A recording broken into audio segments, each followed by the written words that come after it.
우리가 믿음으로 산다라고 고백하면서도 우리 삶의 자리에서 어떤 어려운 문제나 고난이 닥쳐오면 그 어려움과 고통과 고난으로 인하여서 우리의 신앙이 흔들리는 그런 모습을 종종 봅니다. 정말 믿음의 사람들은 어떤 환경에서든 어떤 자리에서든 무슨 상황을 만나든 나는 주 안에서 항상 기쁘다. 나 주 안에 항상 기쁘다. 우리 그렇게 찬양하고 있는 것처럼 범사에 감사하고 항상 기뻐하는 그런 삶을 산다라고 고백하면서도 정작 내가 어려움을 당하고 내가 고난을 당하면 우리는 그 문제로 인하여서 정말 힘들어하고 또 왜 하나님이 나에게 이런 고통과 고난을 주셨느냐 한탄하면서 원망하기도 하는 그런 연약한 우리의 모습을 봅니다. 하박국 선지자가 하박국 3장 17절에서 비록 무화과 나무가 무성하지 못하며 포도 열매가 없으며 감람나무에 소출이 없으며 밭에 먹을 것이 없으며 우리의 양이 없으며 외양간에 소가 없을지라도 내가 가지고 있는 모든 것이 없을지라도 내게 수입이 없을지라도 내게 통장에 잔고가 없을지라도 당장 먹을 것이 없을지라도 나는 여호와로 말미암아 즐거워하며 나의 구원의 하나님으로 말미암아 기뻐하리로다. 내가 어떤 상황에서든 어떤 자리에서든 무슨 일을 만나든 나는 하나님으로 말미암아 기뻐합니다. 하나님으로 말미암아 감사합니다. 하나님으로 말미암아 나는 만족합니다. 이 고백이 믿음의 고백이 되고 우리의 고백이 되어야 되는데 정작 내가 어려움을 만나면 내가 고난을 당하면 주님은 생각나지 않고 그냥 그 문제만 크게 내 앞에 닥쳐와서 그로 인해서 힘들어하고 낙심하고 신앙이 흔들리는 그런 연약한 모습을 봅니다. 왜 우리의 신앙이 이처럼 흔들릴까요? 하나님을 잘 모르기 때문이죠. 왜 하나님을 모를까요? 하나님의 약속의 말씀을 제대로 믿지 못하고 있기 때문입니다. 하나님이 우리에게 이 성경의 말씀을 통해서 수많은 약속의 말씀을 이 속에 우리에게 주셨습니다. 이 말씀을 하나하나 붙잡고 내가 깨닫게 될 때에 그리고 그 말씀이 그냥 지식으로만 끝나는 것이 아니라 내가 믿습니다. 우리가 믿음으로 그 말씀을 붙잡을 때 우리의 신앙은 더 단단해져서 어떤 풍랑이 닥쳐와도 어떤 고난이 닥쳐와도 흔들리지 아니하고 요동치 아니하고 정말 나 주 안에 항상 기쁩니다. 감사합니다. 이 고백이 나와야 되는데 우리의 실상이 그렇지 못할 때가 많이 있다라는 것이에요. 정말 이 성경 66권 이 하나님의 말씀 이 말씀이 분명 하나님의 말씀이신 것을 믿습니까? 이 약속이 진실한 하나님의 말씀인 것을 믿으십니까? 세상은 믿는 사람과 믿지 않는 사람이 있죠. 하나님의 말씀을 읽어도 그 말씀을 그냥 지식으로 받아들이는 사람이 있고 그 말씀을 아멘 믿음으로 받아들이는 사람들이 있습니다. 그 차이가 무엇일까요? 우리가 예수 그리스도를 구주로 영접하고 내가 주님께서 나의 죄를 위해서 십자가의 대속에 죽음을 죽으셨습니다. 그 고백하는 그 고백이 성령님께서 우리 안에 임하시고 성령께서 우리의 마음을 열어주시고 우리가 성령의 은혜로 말미암아 이 믿음의 고백을 하는 우리 성도들은 이미 성령님께서 우리 안에 계시지 않습니까? 성령께서 감화 감동하셔서 이 말씀을 정말 하나님의 말씀인 것을 내가 분명히 믿고 확신합니다. 이 말씀대로 될 줄 내가 믿습니다. 이렇게 고백할 수가 있는 것이에요. 성령이 없이는 그냥 내가 믿고 싶다, 한번 믿어봤으면 좋겠다 한다고 해서 이 하나님의 말씀을 믿을 수 있는 것이 아니죠. 오늘 우리는 이 말씀을 통해서 하나님을 더 깊이 알아가고 하나님을 분명하게 우리가 믿습니다. 이 약속의 말씀 하나하나가 정말 진실한 하나님의 말씀이고 그 말씀이 그대로 될 줄을 우리가 분명하게 믿습니다. 우리 하나님은 거짓말 하시는 분이 아니십니다. 우리 하나님은 시건치 아니하시는 쓸데없는 말 하시는 분이 아닙니다. 우리 사람은 건성으로 약속할 수도 있습니다. 그냥 빈말로 얘기할 수도 있습니다. 그러나 하나님은 그런 분이 결코 아니십니다. 오늘 이 성경 속에 담겨져 있는 하나님의 약속의 말씀은 진실한 말씀이고 반드시 그 말씀이 그대로 이루어지는 말씀입니다. 오늘 우리는 이 말씀이 분명한 하나님의 말씀이신 것을 굳게 믿어야 하는 것이지요. 오늘 이 말씀이 하나님의 말씀인 것을 믿으시면 오늘 이 베드로전서 2장 9절의 말씀이 우리에게 얼마나 큰 축복이고 우리에게 얼마나 놀라운 특권이 주어졌는가 하는 것을 깨닫게 되는 것이에요. 정말 이 베드로전서 2장 9절의 말씀만 붙잡아도요, 우리는 어떤 풍랑이 와도 어떤 고난이 와도 심지어 내가 죽음을 앞에 두고 있는 그런 상황 속에서도 우리는 기쁩니다. 감사합니다. 하나님의 은혜입니다. 라고 고백하며 하나님을 찬양할 수가 있는 것입니다. 우리 하나님께서 우리를 얼마나 귀하게 보시고 있는가, 나를 얼마나 귀한 존재로 우리 하나님께서 여기시는가 하는 것을 우리가 깨닫게 되는데, 성경은 우리가 하나님으로부터 너무나도 소중한 하나님의 자녀이다라는 것을 강조해서 우리에게 말씀해 주고 있는 것입니다. 오늘 9절, 그러나 너희는 택하신 족속이요 왕같은 제사장들이요 거룩한 나라요 그의 소유가 된 백성이니. 나는 누구라고요? 너희는 그렇게 읽지 말고 한번 나는으로 읽어보세요. 나는 택하신 족속이요 왕같은 제사장들이요 거룩한 나라요 그의 소유가 된, 하나님의 소유가 된 백성이다 라고 말씀합니다. 오늘 이 말씀을 통해서 내가 하나님 앞에 얼마나 존귀한 존재인가를 깨닫기를 원합니다. 그리고 그 존귀함을 바탕으로 해서 내가 어떤 삶을 살아야 될 것인가 하는 것을 다시 한번 깨닫고 우리가 믿음으로 나아가는 복된 삶이 되기를 주님의 이름으로 축원합니다. 먼저 오늘 우리는 하나님의 놀라운 특권을 입은 자들입니다.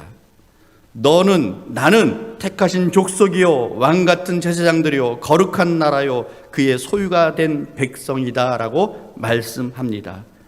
나는 하나님의 택하신 족속입니다. 우리는 하나님의 택하신 족속입니다. 이 말씀은 이사야 43장에 있는 말씀을 근거로 해서 우리에게 전해주고 있는 말씀입니다. 이사야 43장 1절에 내가 너를 지명하여 불렀나니 너는 내 것이라. 하나님께서 우리를 부르시는데 얘들아 와라 그렇게 부르신 것이 아니라 너를 지명하여 꼭 찍어서 지명하여서 불렀다라고 말씀합니다. 수많은 사람들 가운데에서 하나님께서 나를 사랑하셔서 지명해서 꼭 집어서 지명해서 불렀다라고 말씀합니다. 왜 불렀어요? 너 내 것이야. 너 내 것이야. 10절 말씀에 너희는 나의 증인 나의 종으로 택함을 입었나니, 지명하여 불렀다라는 말씀과 택함을 입었다 똑같은 말씀이죠. 택하셨다. 하나님께서 선택하셨다. 나를 선택하셨다라는 것입니다. 20절 말씀에 장차 들짐승 곧 승냥이와 타조도 나를 존경할 것은 내가 광야의 물을 사막의 강들을 내어 내 백성 내가 택한 자들에게 마시게 할 것임이라. 하나님께서 약속하신 그 약속이 이루어져서 하나님께서 구원의 그 강물, 우리가 오늘 교동문 후반부에 읽었던 그 말씀이 있죠. 하나님께서 그 구원의 강물을 내가 너에게 마시게 하기 위해서 너를 택했다라고 말씀하셨습니다. 이스라엘 백성들이 가지고 있는 자부심이 있습니다. 프라이드가 있습니다. 그들은 무엇을 긍지를 느끼고 있습니까? 우리는 하나님의 선민이다. 우리는 하나님의 선민이다. 무슨 말입니까? 우리는 하나님의 선택받은 민족이다. 이 다른 민족들, 다 이방 민족들과 같지 아니하고 우리는 특별히 하나님께서 선택해서 지명해서 불러낸 하나님의 백성이다, 하나님의 것이다 하는 그런 자부심이 그들에게 있습니다. 그런데 오늘 신약 시대에 예수 그리스도의 십자가의 보혈로 정결함을 얻고 구속함을 얻은 우리 성도들, 바로 우리들이 바로 하나님의 선택받은 그러한 백성들입니다. 내가 수많은 사람들, 이 지구촌의 수많은 사람들 가운데 하나님께서 내 이름을 딱 불러서 나를 지명하여 불러서 너는 내 것이야, 너는 내 것이야, 그렇게 부르셨다라는 것입니다. 우리 선택교리는요, 우리 장로교회에서 굉장히 중요한 교리입니다. 이 선택교리는 우리가 뭐 듣기 좋으라고, 우리 마음의 위로가 되라고 그렇게 만들어낸 그런 교리가 아니라 성경이 그렇게 말씀하고 있기 때문에 이 말씀을 증거하는 그러한 교리입니다.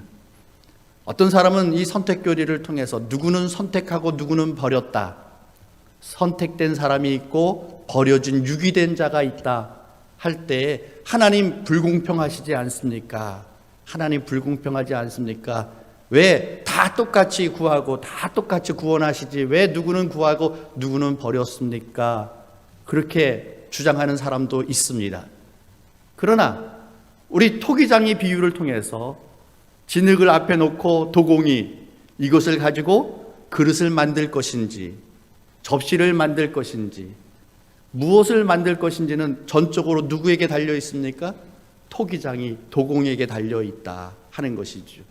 오늘 하나님의 그 주권 속에서 하나님께서 선택하시는데 오늘 감사한 것은 내가 버림받는 자의 자리에 있지 아니하고 어디에 있습니까?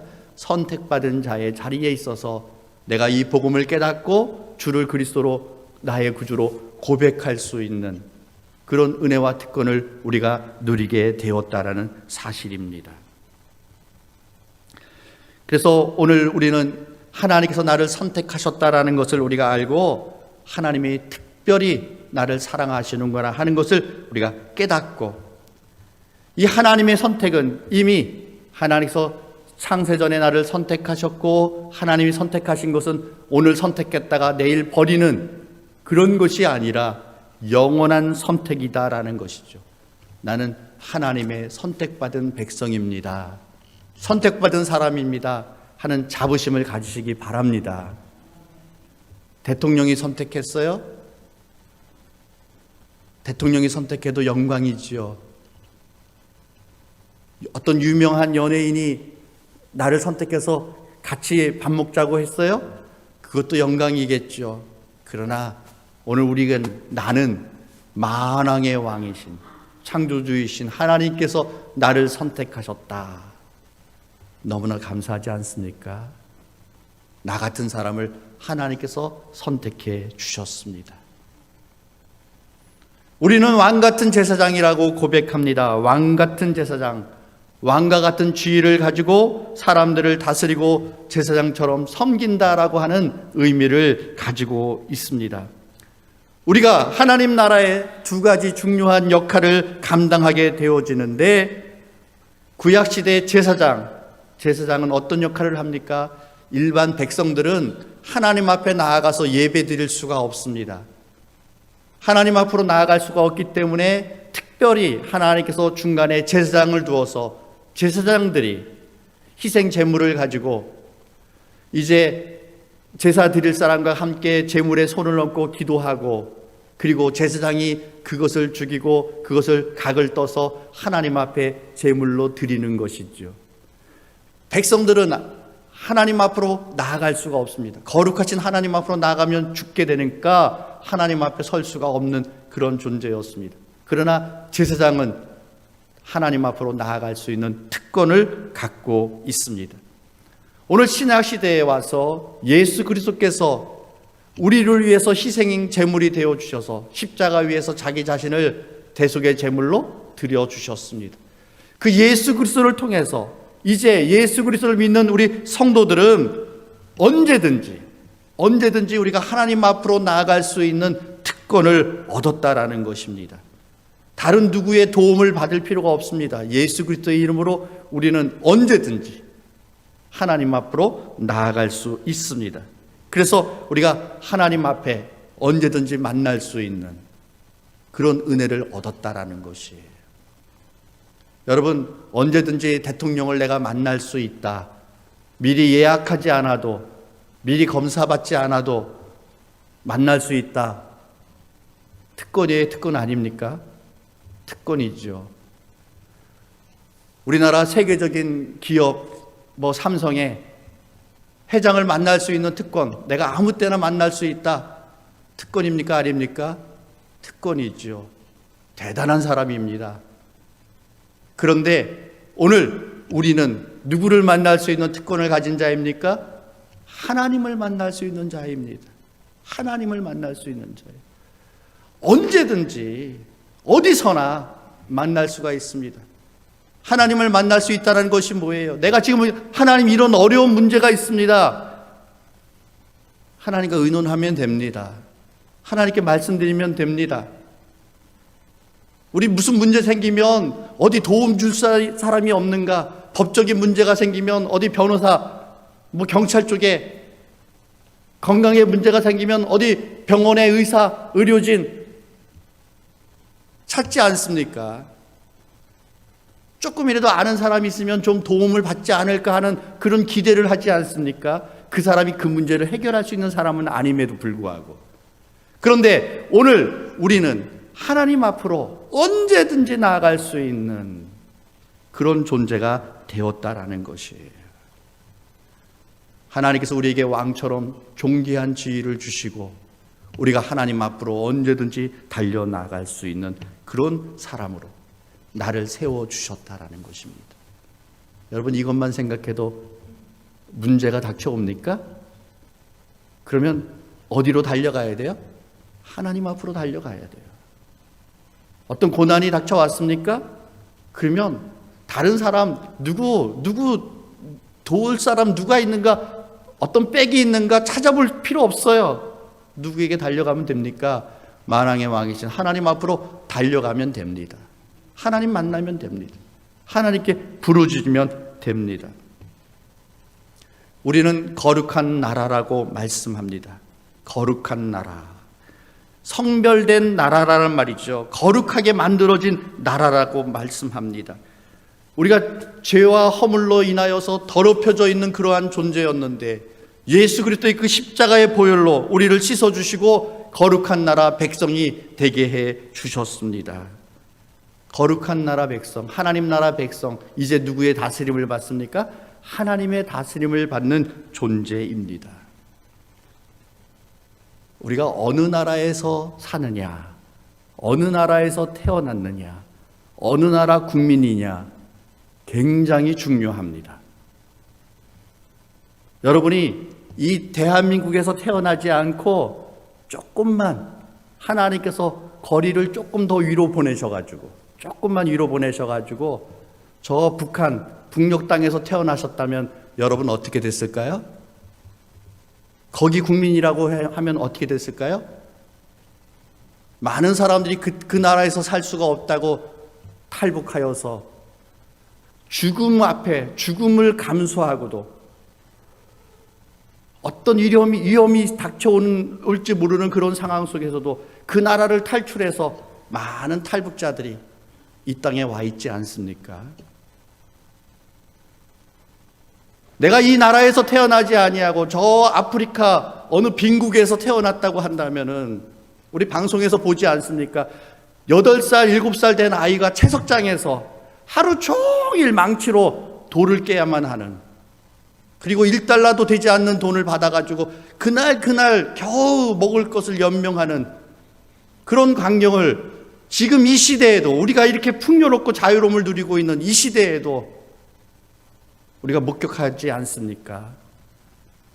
정말 이 대한민국에서 내가 태어났고 대한민국 국민으로 살 수 있다라는 것, 얼마나 감사한지 몰라요. 요즘 대한민국 여권의 파워가 얼마나 센지 무비자로 갈 수 있는 나라 얼마나 많은지 몰라요. 우리나라의 위격이 그만큼 국격이 높아졌습니다.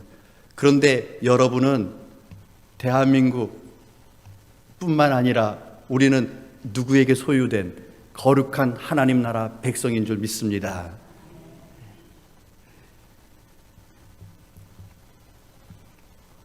하나님 나라 백성, 우리가 비록 이 땅에서 죄와 허물과 온갖 악함이 넘쳐나는 그러한 세상 속에서 살아가고 있지만은, 그러나 우리는 하나님 나라에 속해 있는 천국 백성들입니다.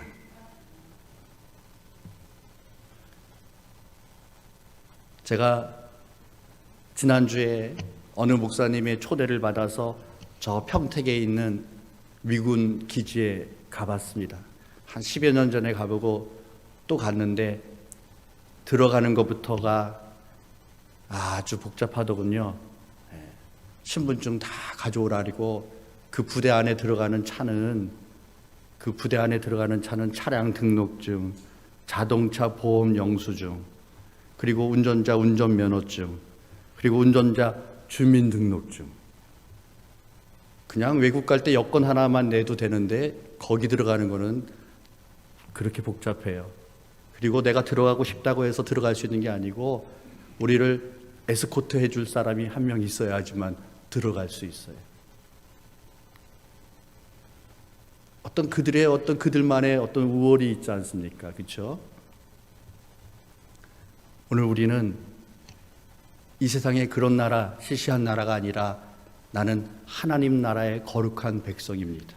하나님의 다스림을 받는 그러한 하나님의 사람들입니다. 우리는 하나님의 소유입니다. 그의 소유가 된 백성이니 누구의 소유라고요? 하나님의 소유예요. 하나님의 소유. 이사야 43장 1절, 너는 두려워하지 말라. 내가 너를 구속하였고 내가 너를 지명하여 불렀나니 너는 내 것이라. 두려워하지 마. 너는 내 것이기 때문에 두려워하지 마. 오늘 우리가 하나님의 소유이기 때문에 하나님은 우리에게 너 무슨 일을 만나든 무슨 상황을 만나든 두려워하지 마. 염려하지 마. 너는 내 것이잖아. 내가 지키잖아. 내가 보호하잖아. 내가 인도하잖아. 하나님께서 말씀하십니다. 집에서 우리가 요즘 애완동물도 주인이 누구냐에 따라서 애완동물의 삶의 질이 달라집니다. 그렇죠? 강아지나 고양이나 정말 요즘은 아이고 내 새끼 가족으로 보잖아요. 가족으로 보는 그러한 집에서 기르는 애완동물은 가족처럼 대해주죠. 그냥 먹는 것도 시시한 거 먹는 게 아니라 가족이 먹는 것 먹여주죠. 요즘 날씨가 추우니까 옷에 입히죠. 다 그렇습니다. 제가 어렸을 때 저희 시골집에서 강아지를 키웠었는데 저도 무척이나 그 강아지를 사랑했거든요. 진돗개 잡종 메리라고 하는 강아지였습니다. 한 10년 키웠었습니다. 근데 그 메리를 그렇게 사랑했는데 집안에 들어온 적이 거의 없어요. 마당 한쪽 그퉁이에 계집을 만들어 놓고 거기서 키웠습니다. 요즘같이 추운 날이면 그 계집 입구에 비닐로 그냥 이렇게 가려주었습니다. 그리고 담요 한 장 넣어주는 것, 그게 월동 준비 다였습니다. 동물도 누가 주인이냐에 따라서 그 삶의 질이 달라집니다. 오늘 우리는 누구입니까? 하나님의 소유된 백성이다라는 거죠. 하나님의 소유된 백성. 하나님의 것입니다. 하나님의 것입니다. 그래서 하나님께서 우리를 아끼시고 하나님께서 책임져 주십니다. 다른 사람의 것, 다른 이의 것이라고 한다면은 별로 관심이 없어요. 그렇죠? 근데 내 것이라고 하면 관심이 있습니다. 차가 한 대 서 있는데 지나가는 아이들이 차를 툭 치고 지나가면, 다른 사람 차 툭 치고 지나가면 아유 저런 나쁜 녀석들 그 정도까지 하고 끝날 겁니다. 그런데 내 차를 누가 툭 치고 지나가면 어떻게 합니까? 쫓아가가지고 어디 기스난 데 없나 살펴보지 않습니까? 왜요? 내 것이기 때문이죠. 내 것이기 때문에. 오늘 나는 누구의 백성이요? 누구의 소유요? 하나님의 소유입니다. 하나님의 소유입니다. 자기 이름을 위하여 의의 길로 인도하네. 왜 하나님의 이름을 위하여 의의 길로 우리를 인도하십니까? 내가 하나님의 것이기 때문에, 하나님의 소유가 되었기 때문입니다. 누구의 소유냐에 따라서 존재 가치, 그 가치가 달라집니다. 가치가 달라져요. 여기 볼펜, 이게 누구 겁니까? 제 거예요. 오이나 목사 거예요. 네. 이 볼펜 탐내실 분 있으세요?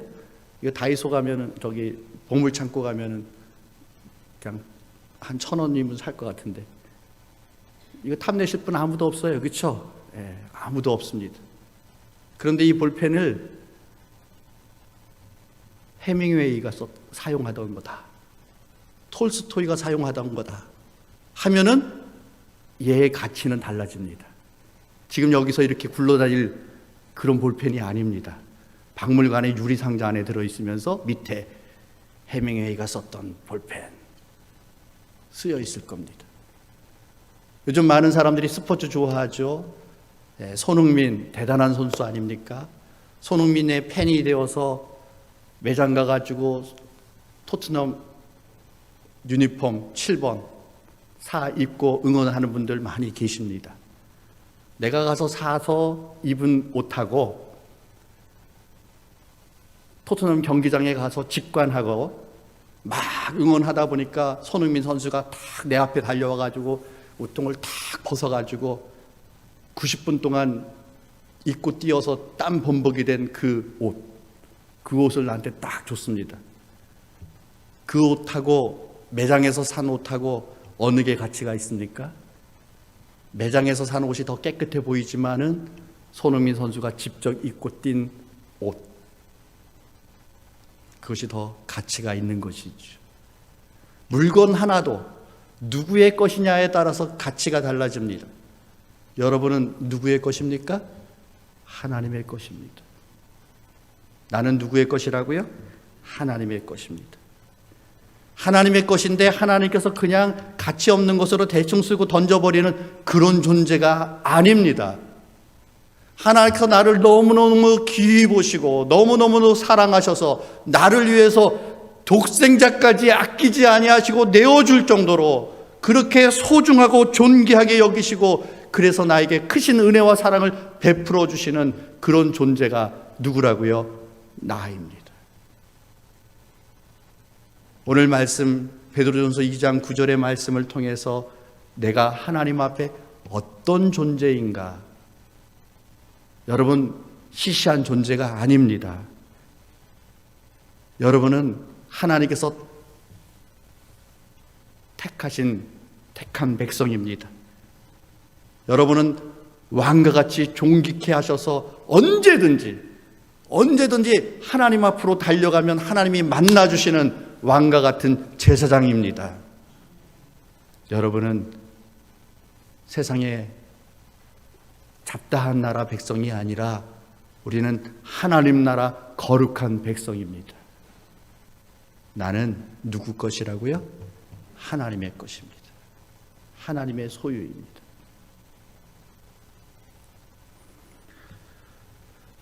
오늘 본문 말씀 후반부에 9절 후반부에 이는 너희를 어두운 데서 불러내어 그의 기이한 빛에 들어가게 하신 이에 아름다운 덕을 선포하게 하려 하심이라.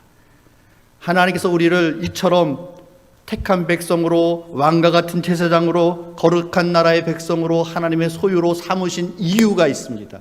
목적이 있습니다. 그 목적이 무엇인가 하는 것이 바로 이 9절 후반부에 말씀하고 있습니다. 우리를 어두운 데서 불러내었습니다. 어두운 데 있을 때는 아무것도 볼 수가 없죠. 아무것도 알 수 없는 그런 존재였습니다. 내가 어떤 존재였는지조차도 몰랐던 자였습니다. 그러나 하나님께서 놀라운 기이한 놀라운 빛 가운데로 나를 나오게 하실 때 하나님의 은혜를 우리가 알게 되는 것이죠. 내가 죄 가운데 멸망받아야 될 그런 존재였는데 하나님께서 나를 이렇게 선택하여 주셨군요. 하나님께서 나를 이렇게 존귀하게 해주셨군요. 나를 이렇게 하나님의 백성 삼아 주셨군요. 나를 하나님의 것으로 만들어 주셨군요 하는 것을 깨달았습니다. 알았습니다. 그러면 어떻게 해요? 그의 기이한 그 아름다운 덕을 선포하게 하신다. 아름다운 덕을 선포하게 하신다. 어제 아내가 백화점 가가지고 할인된 옷을 하나 사 입고 오늘 왔습니다. 이따가 보시면 멋지다고 예쁘다고 막 얘기해 주세요. 네. 그러면 아내가 더 좋아할 겁니다. 근데요, 그거 입고 와가지고 아까 일부 예배 끝나고 난로가에 권사님들하고 이렇게 쭉 서가지고 얼마나 자랑하는지 몰라요. 뭐 그렇게 비싼 옷도 아닌데, 가지고 얼마 주고 샀냐고 제가 차에서 물어봤더니 얼마라 그래서 그 정도는 내가 능히 감당할 수 있을 것이다 생각해서 제가 성탄절 선물로 해주겠다고 그랬어요. 그거 10만 원 좀 넘는 옷 하나 딱 입고서는 자랑하는 거예요. 자랑. 이거 내가 어떻게 백화점에서 샀다고. 여러분, 여러분이 누리고 있는 은혜, 여러분이 누리고 있는 이 구원의 이 은혜, 하나님께서 나에게 베풀어 주신 이 사랑, 이것이 얼마나 큽니까? 그런데도 입 싹 닫고 가만히 있습니까? 하나님이 나에게 이런 은혜를 주셨어요. 하나님이 나에게 이런 복을 주셨어요. 하나님이 나에게 이런 사랑을 주셨어요. 하나님 감사합니다. 그걸 자랑해야 되잖아요. 선전해야 되잖아요. 하나님 앞에 찬양하고 영광 돌려야 되잖아요. 그런데 알지도 못해. 깨닫지도 못해요. 그냥 멀뚱멀뚱 너무 하나님께서 놀라운 은혜를 부어주셔가지고 놀래서 그랬는지 몰라도 그냥 눈만 멀뚱멀뚱 뜨고 있어요. 그게 아니에요. 하나님께서 이렇게 놀라운 은혜와 복을 나에게 주신 이유는 뭐예요? 아름다운 덕을 선전하게 하기 위해서예요. 자랑하게 하기 위해서요. 하나님께서 나에게 어떤 은혜를 주셨는가, 얼마나 큰 사랑을 주셨는가. 이 은혜를 아는 사람은 앞서서 하박국 선지자가 고백했던 것처럼 뭐가 없고 나한테 온통 없는 것 뿐이지만은 그러나 한 가지 있는 것. 사람들이 좋아하는 것 다 없어도 나는 한 가지로 만족합니다. 기뻐합니다. 그 한 가지가 무엇입니까? 나는 여호와 하나님으로 인하여서 하나님으로 말미암아 내가 기뻐합니다. 하나님만 계시면 됩니다. 난 주님 한 분만으로 만족합니다. 이 고백이 나의 고백이 될 수가 있는 것이에요. 오늘 우리는 하나님의 놀라운 은혜를 입었습니다. 2023년도 이제 저물어가는 이 시점에서 내가 어떤 은혜를 받았는가? 내가 무슨 복을 받았는가? 세상 사람들은 세상적인 계산기를 가지고 막 계산하지만은 오늘 나는 여호와 하나님 한 분만으로 나는 너무나도 은혜를 받았습니다. 이것으로 나는 만족합니다. 이것으로 감사합니다. 그리고 그 하나님을 세상 앞에 선포하고 선언하고 자랑하고 이런 은혜를 주신 하나님 앞에 찬양하고 하나님께 영광 돌리는 그런 삶이 되어야 하는 것입니다. 너는 왜 맨날 힘든데 얼굴에 기쁨이 있니? 너는 몸이 병들었는데 왜 기쁨이 있니? 너는 사업에 실패했는데 왜 기쁨이 있니? 나는 너희들이 알지 못하는 놀라운 비밀이 하나 있어. 뭐니? 나는 하나님께서 나를 택하셨고 나를 왕과 같은 제사장으로 존귀하게 여기셔서 언제든지 하나님을 만날 수 있는 특권을 내게 주셨고 나는 하나님 나라 천국 백성이 되었고 나는 하나님의 거야. 하나님의 거야. 내가 살든지 죽든지, 내가 어떤 자리에 있든지 하나님이 나를 붙잡고 계시고 하나님이 나를 책임져 주시고 하나님께서 나를 인도하신 줄 믿어. 모든 것이 합력하여 선을 이룰 줄 믿습니다. 이 고백이 오늘 우리의 고백이 되기를 축원합니다. 그래서 여러분 삶 속에 감사, 찬양이 넘치고 이 은혜를 날마다 자랑하는 우리 성도들 되시기를 다시 한번 축원합니다.